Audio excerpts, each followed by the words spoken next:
ఆ పరికరం వేద చేతిలో వేగంగా మోగుతోంది.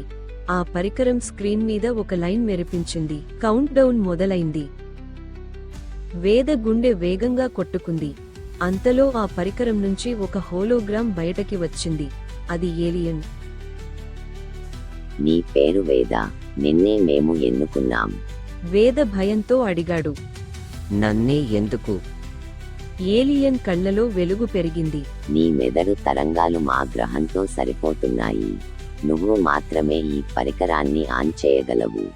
అంతలో భూమి కంపించింది. ఆకాశంలో నల్ల మేఘాలు, సూర్యుడు కూడా ఎర్రగా కనిపించాడు. పరికరం మళ్లీ హెచ్చరించింది. విపత్తు ప్రారంభం. 48 గంటలు మిగిలాయి. వేద నిర్ణయం తీసుకున్నాడు. అతను నగరానికి వెళ్లి ఒక సైంటిస్ట్ను కలవాలి. ఆ రాత్రి తన స్నేహితుణ్ణి సాయం కోసం ఇంటికి పిలిచాడు. కానీ రాత్రి వేద ఇంటి బయట నల్ల సాయాలు కదిలాయి.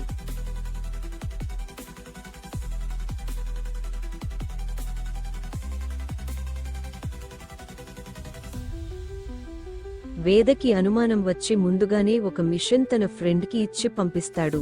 బయట వాళ్లు వేచి చూస్తున్నారు. వాళ్లు మనుషులు కాదు, కళ్లలో ఎర్ర వెలుగుతో భయంకరంగా ఉన్నారు.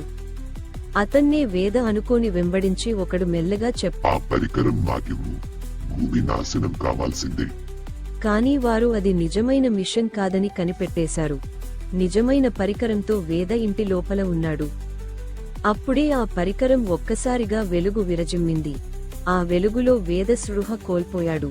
వెలుగు మధ్యలో వేద మాట వినిపించింది. అప్పుడే అయిపోలేదు, ఇప్పుడే మొదలైంది. ఆ నల్ల సాయాలు ఎవరు? వాళ్ళు ఎందుకు భూమిని నాశనం చేయాలనుకుంటున్నారు?